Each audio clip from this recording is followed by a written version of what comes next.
നമുക്ക് എല്ലാവർക്കും അറിയാവുന്ന വല്ലാത്തൊരു അവസ്ഥയിലാണ് നമ്മൾ നിൽക്കുന്നത്.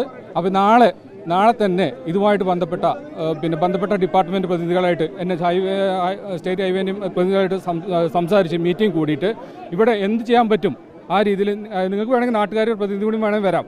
ആ രീതിയിൽ ചർച്ച ചെയ്ത് നമുക്ക് ശാശ്വതമായ പരിഹാരം അത് നിങ്ങളെ സജഷൻസ് കൂടി വേണമെങ്കിൽ ഉൾപ്പെടുത്താം കേട്ടോ. അപ്പോൾ നിങ്ങളും കൂടി ഉണ്ടാവാൻ നന്നാവും കേട്ടോ. സജഷൻ കൂടി ഉണ്ടായാൽ നന്നായിരിക്കും. കളക്ടറുടെ നേതൃത്വത്തിൽ കളക്ടറേറ്റിൽ വെച്ച് ബന്ധപ്പെട്ട ആരെങ്കിലും 1-2 പ്രതിനിധികൾ വന്നോട്ടെ, കുഴപ്പമില്ല. അവർക്ക് എന്തെങ്കിലും സജഷൻസ് ഉണ്ടെങ്കിൽ പറയാനുണ്ടെങ്കിൽ വന്നോട്ടെ, കുഴപ്പമില്ല. ഒരു പരിഹാരം നിർദ്ദേശിക്കും, അത് അപകടം കുറയ്ക്കുന്നതിന് വേണ്ടിയിട്ട്. ഓക്കെ, അത് നാളെ തന്നെ കളക്ടറേറ്റിൽ വെച്ച് നടത്തുന്നതാണ്. ഓക്കെ, അതാ നാളെ തന്നെ ഇതുമായിട്ട് ബന്ധപ്പെട്ട ഡിപ്പാർട്ട്മെന്റ് പ്രതിനിധികളായിട്ട് ഒരു ചർച്ച കളക്ടറേറ്റിൽ വെച്ച് നടത്തുന്നതാണ്. ഇത് എന്ത് ശാശ്വതമായ അത് സമയം പറയാം, മാഡത്തിൻ്റെ സമയം കൂടി നോക്കിയിട്ട് പറയാം. മിക്കവാറും ഒരു 12 മണിയൊക്കെ ആവും. 12 മണിക്കാണ്, കാരണം ചില ടൈം നോക്കട്ടെ കേട്ടോ. ഈ സംസ്കാരം കൂടി നടക്കണമല്ലോ, അപ്പോൾ അതുമായിട്ട് ബന്ധപ്പെട്ട് ഒരു കൂടി ഉണ്ട്, നോക്കട്ടെ.